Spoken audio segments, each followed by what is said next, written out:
Welcome to the Financial Times Business and Technology video debates.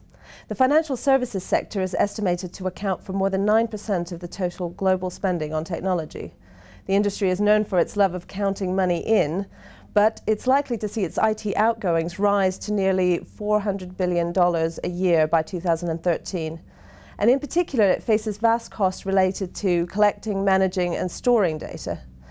So will the companies simply have to pay up, smile gladly, or can they manage their costs and resources so that they do not literally bust the bank? With me to discuss the issues are Duncan McInnes, founder of Zenfin Capital, Steve Grobe, Group Strategy Director of IT Solutions provider Fidessa, and Brian Glick, Editor-in-Chief of Computer Week. Gentlemen, welcome. Let's first address this issue of whether financial services companies can streamline their IT systems so that they can manage these costs, especially to do with the vast amount of data that they handle. Brian Glick, what can they do? Can they turn to cloud computing, for example? I don't see many banks or many financial services companies looking at cloud for their real competitive edge systems. But for those back office systems where they're looking to cut costs, cloud is something that's becoming a viable option for them. And Steve Grobe, is this something that you're seeing your clients ask for? Are they moving to cloud computing in any way? I think, coming back to your point about the pressures on these firms, if you look at the wall of regulation that they now face, it's a huge problem. But I think, as well as looking at new technologies, there's combining that with practicality. So, for example, if you were to look at market abuse, that particular directive means some firms have to keep up to 10 years worth of data.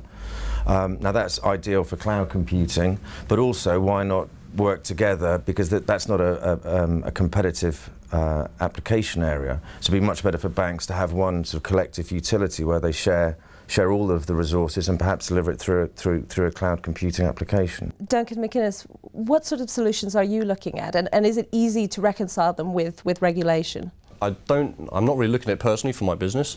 Obviously we're an algo trading firm, and we're very much looking at the performance of systems. I have a real issue with looking at the regulation side of the business and putting that information into a cloud infrastructure. The fairly big providers of cloud infrastructure at the minute are all US based, so we get real issues of putting information that's very much UK or European based into the States, and you get issues with the SEC and what have you. So, and looking at actually our trading engine side, there's just no way that I put that into a cloud computing environment at the minute. So the other area in which technology is revolutionizing the financial services industry is this area of high-frequency trading, where the issue of latency, the speed of trading, is very crucial. And this is where we're doing a very small value trades, but large numbers of them at high speed. But is it becoming something of an arms race, and can companies sort of afford not to take part, Duncan? I definitely agree with that, and we started out very much as an ultra-high frequency firm back in the early days, 04, 05. Kid in the States, near Chicago, next door to the CME, low latency links down to New York for the FX venues. But we got to the point where we were just spending so much on IT, and we were a relatively small company, and it was just getting ridiculous amount that we were paying every month just to keep up with the other guys. So we actually backed down out of that arena, and have now very much concentrated our efforts in other areas in the market where we find it much easier to make money. Still very much we do look at latency. We're a market maker in FX, so it is very important to us. But certainly we're not looking to the nth degree of shaving 3-4 milliseconds off of a link. We always like to have the best, but there is a level where that becomes we're spending too much on this against what you need to spend just to be in the game. And Steve Grobe, what sort of costs are companies facing when they get into this game, and are there alternatives for them? I think there are, and I think Duncan's probably right that there is a distinct law of diminishing marginal returns with all of this stuff, and you can almost see a number of different tiers within that high frequency game. The first, if you think of the sort of Premier League, you've got the very top tier for whom they'll simply spend whatever the money is to get the absolute very best, because that's the basis of their trading strategy. Then I think you've got a sort of mid-tier of players for whom latency, they're aware of latency, it's an important issue.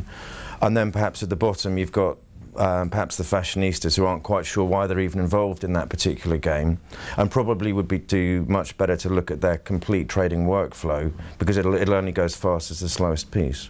And Brian, are there risks involved in moving to systems which are so highly automated?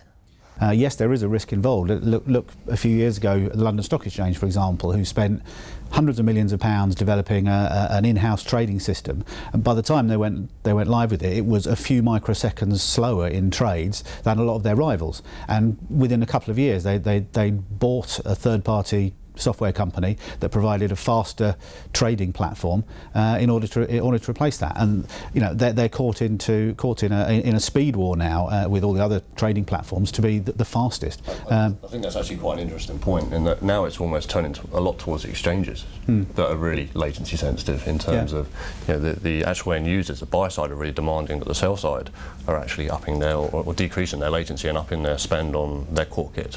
It's hard to see where it's all going to end. Yeah, exactly. You just get into that kind of circle, it just keeps going around, doesn't it? I think as the focus gets onto exchanges and other platform operators, you then say, well, perhaps that's where the risk management needs to go, because if you're building a faster and faster racing track for people to drive around, then you're probably duty bound to put the tyres in the corners in case people run off. And I think that's certainly something that we're starting to see now. People are still building the racetrack there at the moment. It just at the moment there's a new cable being laid under the Atlantic at the moment. C2 or whatever. Yeah, that's right. Which is purely designed to provide a few extra microseconds shaved off the trading time between London and New York.